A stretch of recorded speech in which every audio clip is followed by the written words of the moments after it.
اے دل، اگر تو بدن کی تکلیف سے خود کو رہا کر لے تو تیری روح تنہا آسمان کی بلندیوں تک پہنچ جائے۔ اے دل، اگر تو جسم کے غم سے پاک ہو جائے، یعنی جسم سے بے نیاز ہو جائے، تو پھر مجرد و روح اور تیرا مقام افلاک پر ہے۔ اس خیال کو صوفیہ کی اصطلاح میں دل کہتے ہیں۔ جسم کا غم خیال کے پردے ہیں، دل کی میل ہے۔ اگر آسمان پر بادل نہ ہوں تو سورج کی کرنیں صاف صاف آتی ہیں، اگر ابر آلود ہوں تو کرنیں صاف نہیں آتی۔ اسی طرح اگر ہمارا خیال کثیف ہو جائے، میلا ہو جائے، گندا ہو جائے، تو عالم ملکوت کی نورانی تجلیات نہیں پڑتی۔ اگر خیال پاک اور صاف ہو جائے تو تجلیاں صاف پڑتی ہیں، حتیٰ کہ اس کا جسم بھی لطیف اور صاف ہو جاتا ہے اور جسم کا سایہ اٹھ جاتا ہے۔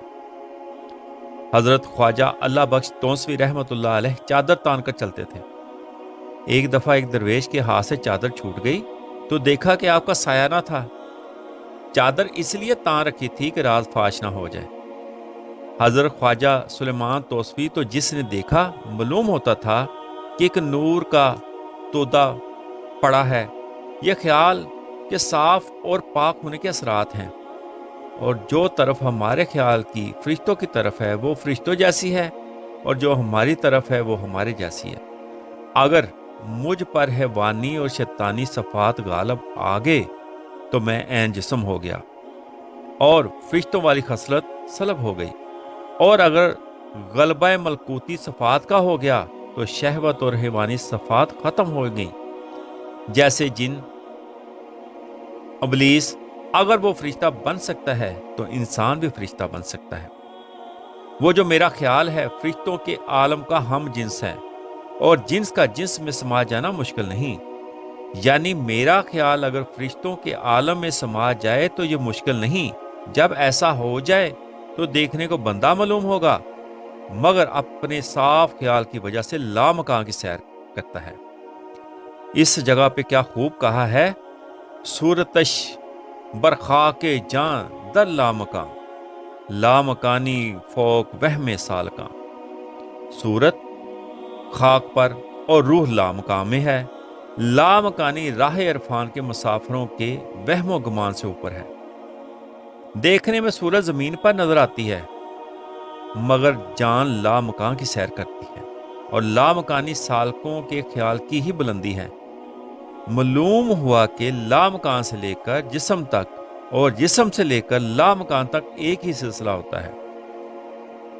رومی رحمت اللہ علیہ فرماتے ہیں اس جگہ پہ، نقش آدمی لیک معنی جبری، رستا از خشم و ہواؤ کالو کیل۔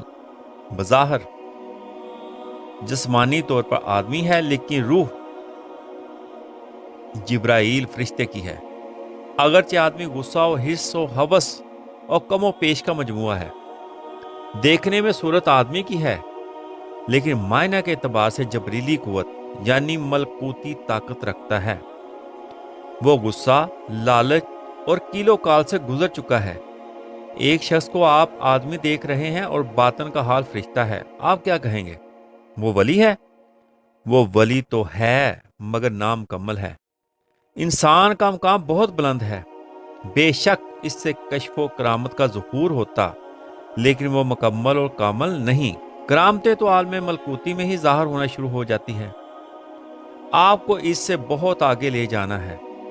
فرشتہ کی ایک جوہت میرے خیال سے ملتی ہے اور ایک طرف عالم روا سے ملتی ہے، اس کی ایک جوہت میرے خیال کی ہم جنس ہے اور ایک جگت روح سے ملتی ہے۔ اب ایسے مقام کے آدمی کا کیا مقام ہوگا جس کی ایک جوہت میرے خیال سے ملتی ہے اور ایک جوہت عالم ارواح سے ملتی ہے؟ معلوم ہوا کہ میری دو جوہتیں ہیں، ایک ظاہری دوسری باطنی ہے۔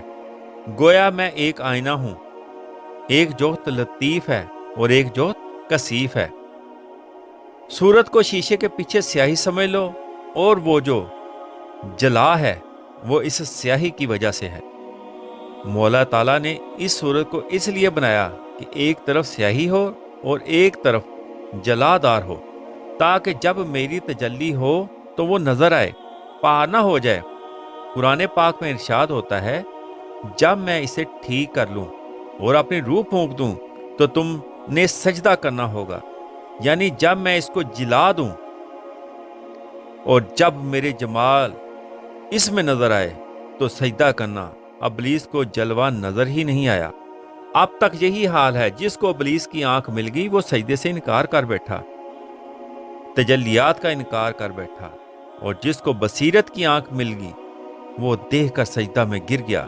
یہ جو صورت تمہیں نظر آ رہی ہے، اس کے متعلق قرآن پاک نے فرمایا ہے کہ اس کو میں نے احسن تقویم پر پیدا فرمایا ہے، نہایت احسن اور حسین و جمیل پیدا فرمایا ہے، اور پھر اسے ایسے درجے میں بھیج دیا ہے کہ وہ اپنے آپ کو بھول گیا ہے، اور ایمانداروں کو اس بھول سے مستثنی کیا ہے۔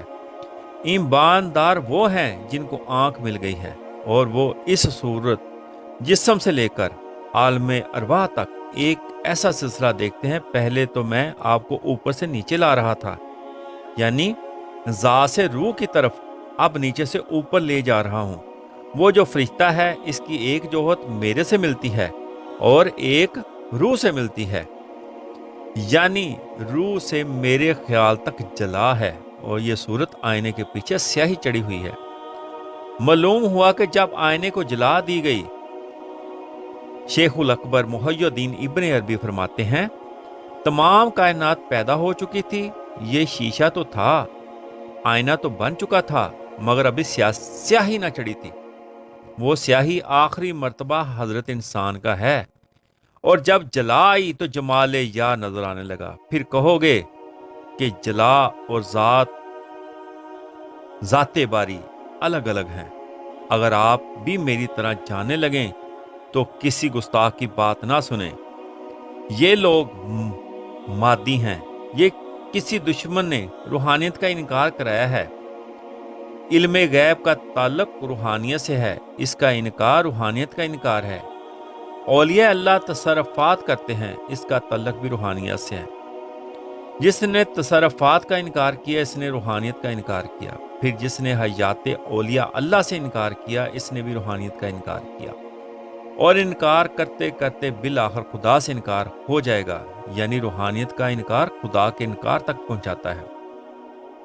یہ لوگ آنکھ سے دیکھنا چاہتے ہیں، دلیل چاہتے ہیں، مگر اس مقام پر حضرت مولانا روم فرماتے ہیں، چشم حس را ہست مذہب اعتزال، دیدہ عقل است سنی در وصال۔ احساس کی آنکھ کا مذہب گوشہ نشینی ہے، جبکہ عقل کی آنکھ وصال کی پیروکار ہے۔ جو دیکھ کر ماننا چاہتے ہیں، ان کا مذہب اعتزال ہے، اور دیدہ عقل یعنی بصیرت کی آنکھ سے دیکھنے والے وصال کی منزل میں ہیں۔ خدا کی معرفت بصیرت سے ہے، بصارت سے نہیں۔ یہ وہابی معتزلہ ہے۔ حضور صلی اللہ علیہ وآلہ وسلم فرماتے ہیں کہ میں نے اپنے رب کو ایسا صورت میں دیکھا۔ اس مقام پر یہ سمجھ لینا چاہیے کہ جب آپ مجھے دیکھتے ہیں یا ستون کو دیکھتے ہیں تو ستون کی دوسری طرف نظر نہیں آتی، نہ ستون کا اندرون نظر آتا ہے۔ اگر حضور نے خدا کو ایسے دیکھا تو یہ صرف ایک طرف کا دیکھنا ہے، باطن کا تو دیکھنا نہیں ہے۔ پھر ایسا دیکھنے میں دو وجود لازم آتے ہیں، جو شرک ہے۔ ذات باری تعالیٰ فرماتے ہیں کہ میں تو تمہیں ایسا دکھانا چاہتا ہوں کہ جیسے تو اپنے آپ کو دیکھے، اور حضور نے پھر کیسے دیکھا؟ اور باطن نے ظاہر کو دیکھا۔ دو وجود نہیں، ایک مرتبے نے دوسرے مرتبے کو دیکھا۔ اب ذرا غور کرو کہ جس نے ایسا دیکھا ہو، اس کا کیا مقام ہے؟ اور حضور صلی اللہ علیہ وآلہ وسلم نے فرمایا کہ جو کچھ زمینوں اور آسمان میں ہے میں نے جان لیا، مگر حضور تو ایسے مرتبہ میں ہے جہاں زمینوں اور آسمانوں کا ذکر ہی نہیں۔ یوں سمجھو کہ حضور کا وہ مرتبہ ہے جس میں تمام کائنات مجمل ہے، اور ایک مرتبہ وہ ہے جو ذات ہے، جیسے میری صورت ظاہر ہو اور میرا باطن باطن ہو۔ حضور صلی اللہ علیہ وآلہ وسلم نے ظاہر صورت میں زمین و آسمان دیکھا۔ اصل میں بات یہ ہے کہ ذات نے بتایا کہ تو نے سب کچھ دیکھا، مگر یہ زمین و آسمان تم سے باہر نہیں۔ اور حتیٰ کہ میں بھی باہر نہیں۔ پھر ارشاد ہوتا ہے کہ ذات باری تعالیٰ نے اپنے ہاتھ میرے دونوں شانوں کے درمیان رکھ دیے اور میں نے اس کی ٹھنڈک اپنے سینے میں محسوس کی۔ یہ جملے بغل گیر ہونا بتاتے ہیں، دوئی کا شک ہوتا ہے، مگر یہ صرف سمجھایا گیا ہے۔ ہم ایسے ہی سمجھ سکتے ہیں، ورنہ اس مرتبے کو ہم نہیں سمجھ سکتے۔ یہ وصال ایسے ہی ہے جیسے برف اور پانی کا وصال ہے۔ وصال بھی ہے اور دوئی بھی نہیں۔ وصال ہے، مگر اے محبوب میں اور نہیں اور تو اور نہیں۔ یہ تو اللہ اور اس کے رسول کا وصال ہے۔ عشق نے تو بڑے بڑے کام کیے ہیں۔ مجنو کے خناق نکل آیا، فساد نشتر لگانے لگا تو مجنو چیخنے لگا۔ فساد نے کہا ابھی تو نشتر پکڑی ہی ہے اور تم بے تاب ہو گئے ہو۔ مجنو نے کہا میں اس لیے نہیں ڈرتا کہ درد ہوگا یا کوئی تکلیف ہوگی، مجھے تکلیف اس بات کی ہے کہ کہیں ایسا نہ ہو کہ نشتر لیلا کے لگ جائے، کیونکہ میں اس کے عشق میں سر تپا لیلا ہو چکا ہوں۔ کیونکہ مجنو نہیں رہا، سر تپا لیلا ہی لیلا ہے۔ عشق تو دو کو ایک بنا دیتا ہے، یہ عشق کا کرشمہ ہے۔ اور پھر عشق لیلا اور مجنو کے درمیان میاں جب خدا عاشق ہو اور محمد معشوق ہو، وہاں نتیجہ کیا نکلے گا، کیا کمال ہوگا۔ کعبہ قوسین او ادنا کہہ کر سمجھایا، فا اوہیا الا ابدہی ما اوہیا کہہ کر سمجھایا۔ قرب دو وجوہ چاہتا ہے، مگر کعبہ قوسین او ادنا میں قرب کیسا ہے؟ وہاں تو دوئی ہے ہی نہیں۔ وہاں قرب ایسے ہے جیسے پانی اور برف میں قرب ہے۔ قرب بھی ہے مگر دوئی بھی نہیں۔ کیا کریں؟ دو کہیں تو مشرک ہو جائیں، ایک کہیں تو وہاں بھی نہیں چھوڑتا۔ ایک دن حضرت نظام الدین محبوب الہی مجلس سما میں بول اٹھا کہ ہمارا مقام تو اس دھوبی کے لڑکے جیسا بھی نہیں۔ درویشوں نے پوچھا وہ دھوبی کا لڑکا کون ہے، اس کا کیا معاملہ ہے؟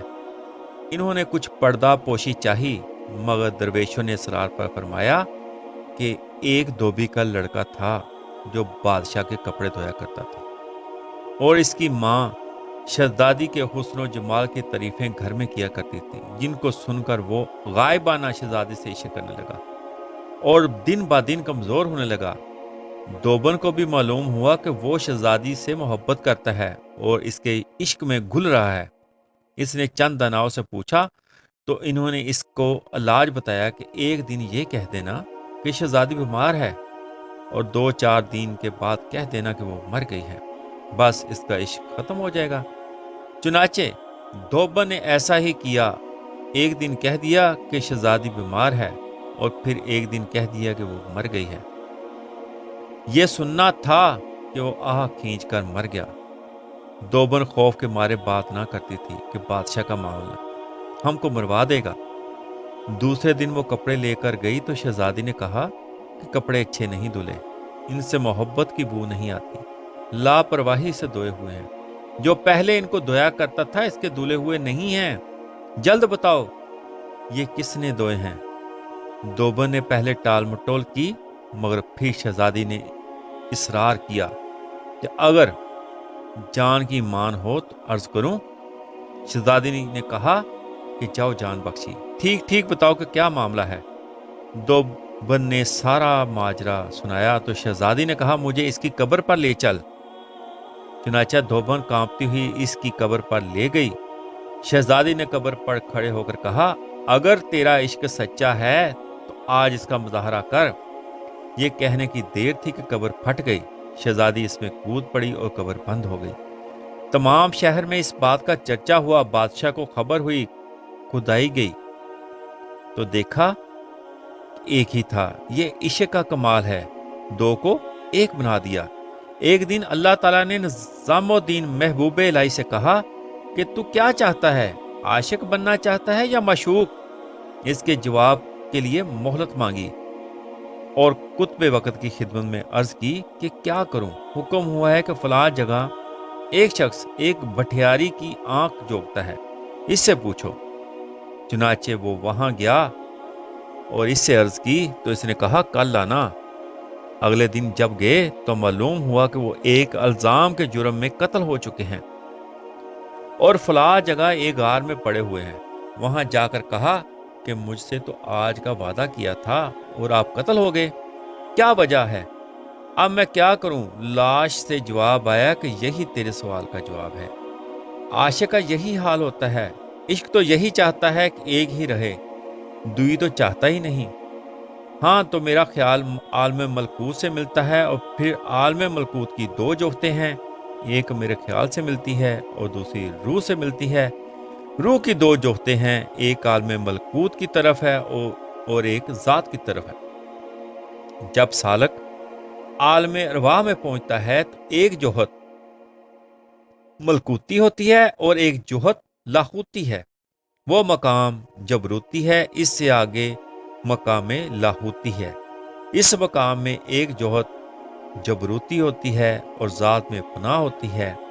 چنانچہ اسی مقام پر علامہ اقبال رحمۃ اللہ علیہ فرماتے ہیں، اے طائر لاہوتی، اس رزق سے موت اچھی جس رزق سے آتی ہو پرواز میں کوتاہی۔ رزق صرف کھانا پینا ہی نہیں ہوتا بلکہ میرا بیان بھی ایک رزق ہے۔ اس رزق سے روحانی پرورش ہوتی ہے جو روح کا مرتبہ ہے۔ اس کا یہ مقام ہے، کیفا مدد ذلی نقش اولیاء است، کو سایہ نور خورشید خداست۔ اولیاء کرام کا نقش خدا کا سایہ ہوتا ہے، جبکہ خدا کے سورج کا سایہ کس نے دیکھا ہے؟ اولیاء اللہ کی صورت کیفا مدذل کی تفسیر ہے، کیونکہ وہ نور خورشید خدا کے سایہ سے ہے۔ خدا کے نور نے جو سایہ پیدا کیا اس کو روح کہتے ہیں، اور جسے روح کہتے ہیں وہ نور پاک محمد مصطفیٰ صلی اللہ علیہ وآلہ وسلم ہے۔ پہلا مرتبہ ظہور کا روح ہے، یہ مخلوق بھی ہے اور بے حد اور بے صورت بھی ہے، لامتناہی ہے، بے رنگ ہے، مجر و بسیط ہے۔ خدا بے حد اور روح بھی بے حد، مگر ایسی بے حد نہیں کہ خدا کو حد لگا دیں، جیسے برف اور پانی ایک دوسرے کو حد نہیں لگاتے۔ کوئی عقل مند برف اور پانی کے درمیان حد فاصل نکال دے۔ ذات اور روح بھی ایسے ہی ملے ہوئے ہیں۔ ذات کی روح نمونہ ہے اور روح کی ذات نمونہ ہے۔ روح کیا ہے؟ روح نور پاک محمد مصطفیٰ صلی اللہ علیہ وآلہ وسلم ہے۔ اس لیے فرمایا، حضور تمہارے لیے بہترین نمونہ ہے۔ اس سے بہتر نمونہ اور کیا ہو سکتا ہے جس کو خدا نے اپنے ظہور کے لیے چنا۔ یہ حصہ یہیں اختتام پذیر ہوتا ہے۔ انشاءاللہ اگلے حصے میں باقی مقامات کا ظہور ہوگا۔ جیسا بتایا گیا کہ پہلے ہم نے عروج سے نزول کی طرف سارے مقامات کا بغور تفصیل سے مطالعہ کیا، اب ہم نیچے سے عالم عروج تک انشاءاللہ پہنچائیں گے۔ ہر چیز کو سمجھتے ہوئے، جانتے ہوئے اللہ مجھے، آپ کو، سب کو اپنی معرفت نصیب فرمائے، اپنے محمد مصطفیٰ صلی اللہ علیہ وآلہ وسلم کا عشق عطا فرمائے۔ آمین۔ وما علینا الا البلاغ۔